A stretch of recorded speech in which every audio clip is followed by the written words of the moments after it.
আসসালামু আলাইকুম সুপ্রিয় শিক্ষার্থী বন্ধুরা, আশা করি ভালো আছো। আজকে আমি তোমাদের সাথে আলোচনা করব 2025 সালে বরিশাল বোর্ডে আমাদের যে প্রিপোজিশনটি এসেছিল ওই প্রিপোজিশনটি নিয়ে আমরা আজকে একটু কথা বলবো। আমরা প্রথমে দেখি যে man is the best creation dash Almighty. তাহলে মানুষ হচ্ছে সর্বশ্রেষ্ঠ সৃষ্টি, ড্যাশ অলমাইটি। অলমাইটি হচ্ছে সর্বশক্তিমান।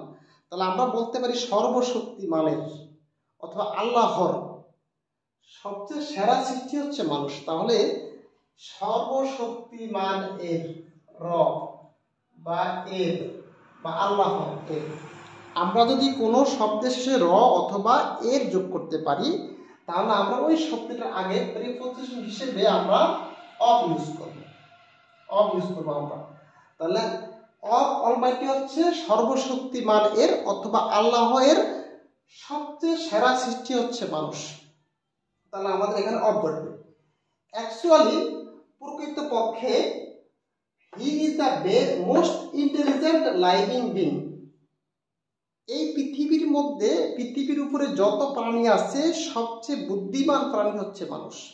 তাহলে এই পৃথিবীর উপরে আর্থে আমরা এখানে অন আর্থ, এই পৃথিবীর উপরে, এই পৃথিবীর স্থলভাগে, পৃথিবীর উপরিভাগে যত প্রাণী আছে, জীবন্ত যত প্রাণী আছে এর মধ্যে সবচেয়ে ইন্টেলিজেন্ট বুদ্ধিমান প্রাণী হচ্ছে মানুষ। তাহলে অন আর্থ পৃথিবীর উপরিভাগে, আমরা মূলত পৃথিবীর উপরিভাগে বসবাস করি। দ্যাট ইজ হোয়াই, এই কারণে ম্যান ইজ রিগার্ডেড, মানুষকে বিবেচনা করা হয় ড্যাশ এ রেশনাল অ্যানিমেল, একটি বিবেক সম্পন্ন প্রাণী হিসেবে মানুষকে বিবেচনা করা হয়। তাহলে রিগার্ডেড অ্যাজ অত হিসেবে, অ্যাজ, এখানে আমরা অ্যাজ বসাবো। Regarded as a rational animal, একটি বিবেক সম্পন্ন প্রাণী, যৌক্তিক প্রাণী হিসেবে, যার মধ্যে যুক্তি আছে, চিন্তা আছে, বুদ্ধি আছে, এরকম প্রাণী হিসেবে তাকে বিবেচনা করা হয়।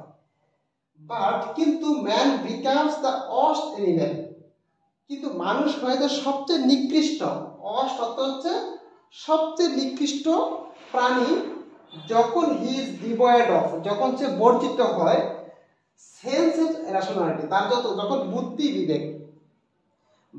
বিবেক বা যৌক্তিকতা বিবর্জিত যখন সে কাজ করে তখন সে হয়ে যায় সবচেয়ে অষ্ট, মানে সবচেয়ে নিকৃষ্ট প্রাণী। তাহলে আমরা এখানে ডিভয়েড এর পরে সাধারণত অ্যাপ্রোপ্রিয়েট প্রিপোজিশন অফ বসে, ডিভয়েড অফ, বর্জিত। ম্যান ইজ এন্ডাউড, এই শব্দটির পরে আমরা দেখেছি উইথ বসে, এটা হচ্ছে appropriate preposition, endowed with such qualities. মানুষকে আল্লাহ পাক এমন কিছু বৈশিষ্ট্য, গুণ, কোয়ালিটি দিয়েছেন যেগুলা আর ডিফারেন্ট, যেগুলা ভিন্ন, বেশ আদারে নেই, অন্যান্য প্রাণী থেকে যেগুলা ভিন্ন। তাহলে ডিফারেন্টের পরে আমরা কি বসাবো? ফরম বসাবো। ডিফারেন্ট ফরম আদার অ্যানিমেলস, যেগুলো অন্য প্রাণী থেকে তার আলাদা কিছু বৈশিষ্ট্য, কিছু গুণ আল্লাহ তাআলা মানুষকে দিয়েছেন। So to build this civilisation, সভ্যতাকে নির্মাণ করতে, তা আমরা জানি বিল্ড আপ অর্থ কি? নির্মাণ করা। তাহলে টু বিল্ড আপ সিভিলাইজেশন, সভ্যতাকে নির্মাণ করতে, টু বিউটিফাই দ্য আর্থ, পৃথিবীকে, সভ্যতাকে নির্মাণ করতে এবং টু বিউটিফাই দ্য আর্থ, এই পৃথিবীকে সাজাতে, is possible only this man, মানুষের জন্য, ইজ অনলি পসিবল, সম্ভব, অনলি ফর ম্যান, শুধু মানুষের জন্য সম্ভব বা মানুষের দ্বারা সম্ভব। দেশ ইজ থিঙ্কিং পাওয়ার, তার চিন্তা শক্তির দ্বারা, হার্ড ওয়ার্ক অ্যান্ড ইনভেনশন, মানুষের আবিষ্কার, তার চিন্তা শক্তি এবং তার কঠোর পরিশ্রমের দ্বারাই এই পৃথিবীকে সুন্দর করা সম্ভব। তাহলে আমরা উইথ দিব। মানুষ এই পৃথিবী সুন্দর করবে কি দ্বারা? তার থিঙ্কিং পাওয়ার দ্বারা, তার হার্ড ওয়ার্ক দ্বারা এবং ইনভেনশন দ্বারা। তাহলে উইথ অর্থ এখানে হবে দ্বারা, উইথ অর্থ দ্বারা। হাউএভার, যাই হোক, ম্যান ইজ অলসো রেসপন্সিবল, মানুষ কিন্তু এর জন্য দায়ী।